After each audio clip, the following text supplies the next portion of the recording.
So today we are going to be making this wonderful loaf of honey oat bread that is so soft and so delicious in this Zojirushi bread machine that I got at the thrift store for $15.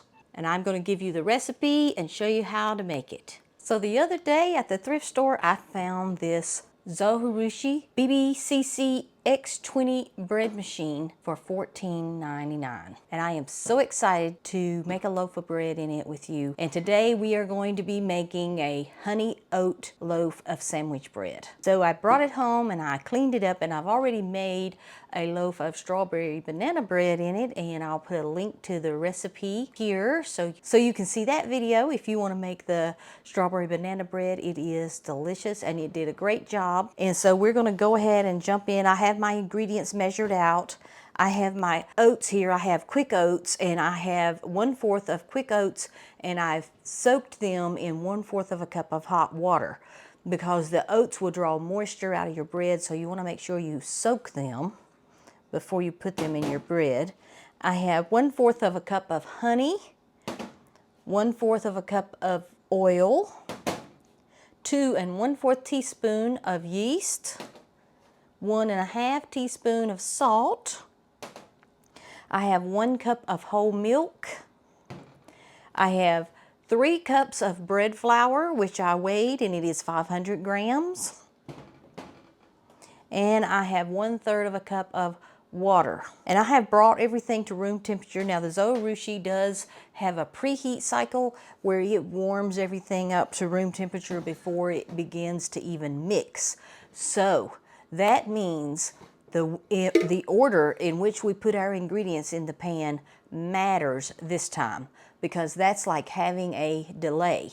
And I made a video about the order which you put your ingredients in the machine, and for most machines it does not matter if you are not going to delay the start. But since the Zojirushi does a preheat, which can take anywhere from 10 to 20 minutes, then you're going to want to make sure you put your ingredients in a specific order. What we're going to start with is we're going to oil our paddles, and I just dip them into the oil and then put them on the stem. This makes it easier to remove them when it's time to remove the paddles, if we want to do that. So then we're going to start with our 1 cup of milk and our 1/3 cup of water. And we're going to go ahead and put our honey in.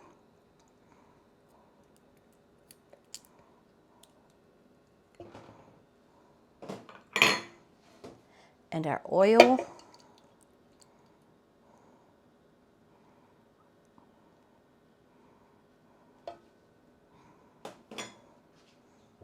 And we can go ahead and add our salt.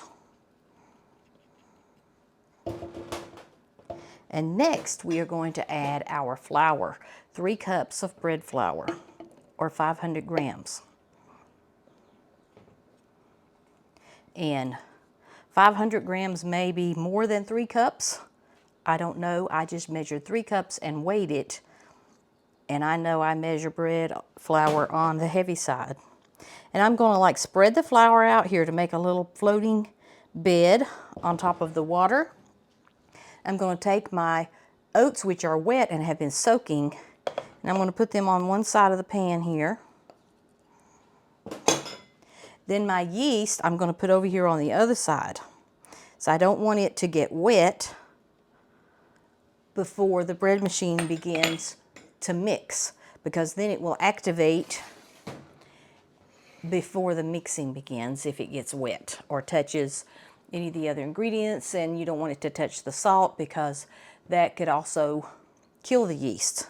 So that's the order in which we place our ingredients. I'll let you see, hopefully you can see that. And we are going to put our pan in the machine. I love how this pan loads in the machine, and how there's room here to grab a hold of the pan and pull it out. All the other bread machines I've used, including the KBS, you have to go down in to the machine to get a hold of the pan, and it's difficult, and sometimes, you know, you have to be careful not to get burnt and to get the pan out. And so this one, you know, has a deeper lid, and so you can just reach right there and get your pan. Now I'm going to bring the camera down and show you the setting that I have here on the bread machine. We are going to select the basic bread, and we are going to leave it on medium crust, and that gives us a 3-hour and 30-minute cycle, but that does include the preheat. And then we'll hit start. So we'll come back in about 3 minutes and see what our dough ball looks like.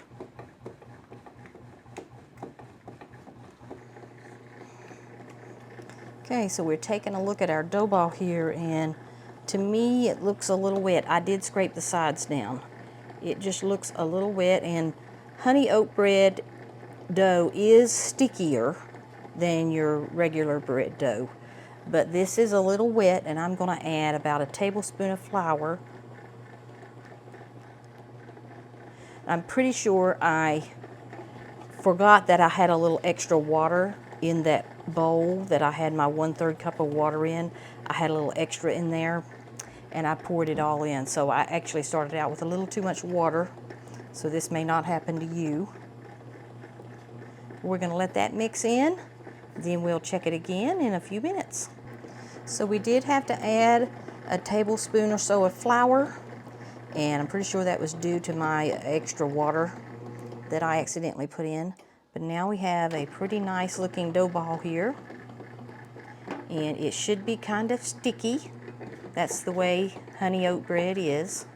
The dough is kind of sticky, but we have a nice ball formed, and it's looking really good. I just love the way those two paddles work together kneading the dough. It gets a much better knead, which always makes a better texture in your bread. So at 2 hours and 57 minutes left, it beeped several times to let me know it's time to add in any add-ins that we have. But I don't have any add-ins. But the beep is nice to know to do that. Here's what our dough looks like. It's looking really good. So we are on our first rise, and I just want to take a moment to show you how to read this dough ball. Now, you might think, see how I touch that, and it's very wet and sticky. But this is honey oat bread, and honey oat bread is a little different from regular white bread. It's going to appear, the honey is going to make it look wetter than it is, and the oats are going to continue to absorb moisture as this bread bakes. So you don't want like a really firm dough ball, or one, you know, that doesn't look sticky or appear to be a little on the wet side, because if you do, then you're going to turn out really dry bread. So this is what it should look like and feel like. It should be kind of sticky. So it's on its first rise, and see, it's all one dough ball. If you're in the Zojirushi and you have split dough balls, you have a dough ball on each side, it's probably too dry. It should be one dough ball, not two, even though it has two beaters, two kneading paddles. So apparently I missed the final knockdown. There's an hour and 26 minutes left here on this rise. And so I am going to put an egg wash here on the bread.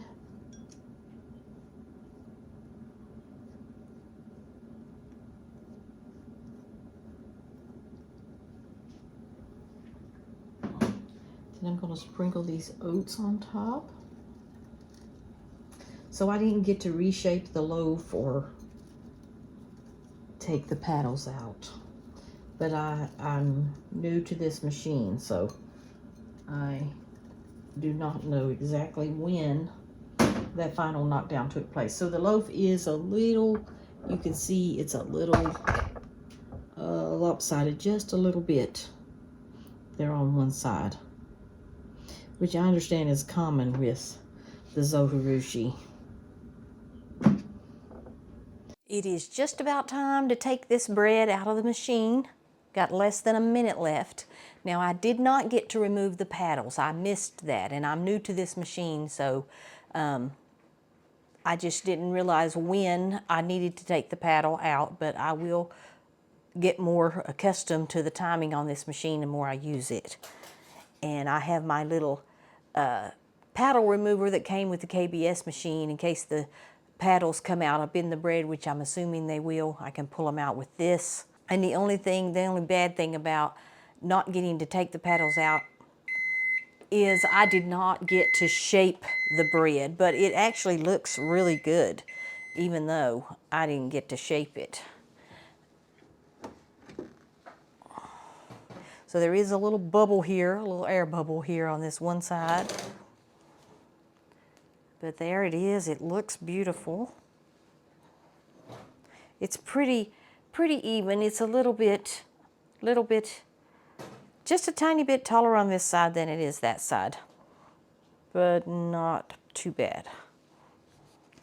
Oh, and I got oats going everywhere. And I'm trying to decide if I probably want to let it, I think it's loose. I can probably take it out. Go ahead and take it out. I'm going to try.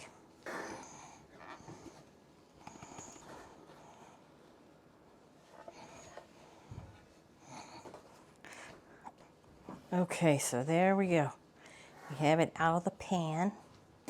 Now so one paddle came out in the bread and one paddle stuck in the pan.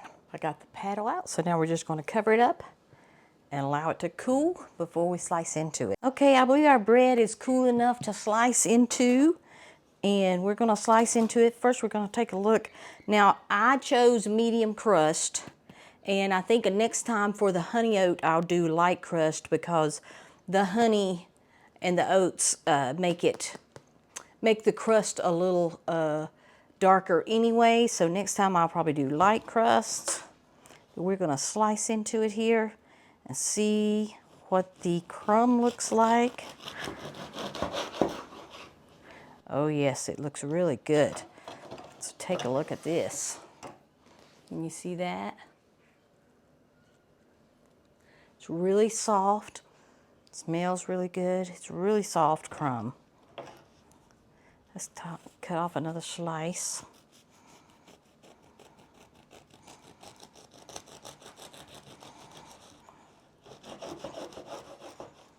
Just a little tip, if you're slicing your bread and you don't have a slicing guide, you know, that will help you get the slices even. When you're slicing your bread, use a serrated knife and hold the knife level as you're slicing. Don't hold it this way or that way. Hold the knife level as you slice down and saw back and forth, and that will get you, usually, if you hold that knife level like that, you will get an even slice of bread. So here we have the hole where the paddle was, since I didn't take the paddle out. And I'm going to bring the camera closer. So I want you to be able to see as we tear it. Very soft. Very soft. You can taste that honey, and those oats give it such a sweet flavor.